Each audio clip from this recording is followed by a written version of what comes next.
ನಮಸ್ಕಾರ ಎಲ್ಲರಿಗೂ.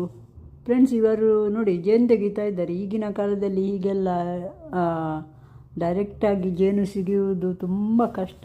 ಇವರು ನೋಡಿ ನಮ್ಮೂರಿನಲ್ಲಿ ರವಿ ಅಂತ, ಇವರು ಜೇನು ಎಲ್ಲಿ ಆಗಿದೆ ಅಂತ ಕರೆಕ್ಟ್ ನೋಡಿ ಅದರಲ್ಲಿ ಜೇನು ಇದೆಯಾ ಮತ್ತು ಅದರ ನೊಣಗಳೆಲ್ಲ ಕಚ್ಚುವ ಸ್ಥಿತಿಯಲ್ಲಿದೆಯಾ ಅಲ್ಲ ತೆಗಿಲಿಕ್ಕೆ ಬಿಡ್ತಾವ ಎಲ್ಲ ಅಂತ ಗೊತ್ತಾಗಿ ನೋಡಿ ಹೀಗೆ ಇವರು ಬಂದು ಜೇನು ತೆಗಿತಾರೆ.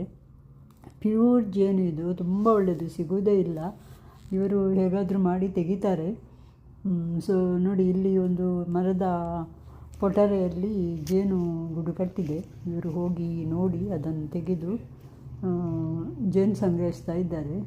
ತುಂಬ ಡೇಂಜರ್ ಕೂಡ, ಸರಿಯಾಗಿ ಗೊತ್ತಾಗಬೇಕು ಯಾವಾಗ ತೆಗಿಬೇಕು ಅಂತಲ್ಲ, ಅದು ಅವರು ಸರಿಯಾಗಿ ನೋಡಿ ಅದನ್ನು ತೆಗಿತಾ ಇದ್ದಾರೆ. ನೋಡಿ ಎಷ್ಟು ನೊಣಗಳಿವೆ ನೋಡಿ, ನಮಗಾದರೆ ಹತ್ತಿರ ಹೋಗಲಿಕ್ಕೆ ಹೆದರಿಕೆ ಆಗ್ತದೆ. ಇವರು ತೆಗೆದರು ನೋಡಿ, ಇವರ ಧೈರ್ಯಕ್ಕಂತೂ ಮೆಚ್ಚಲೇಬೇಕು. ಇನ್ನೂ ತುಂಬ ನೊಣಗಳಿವೆ.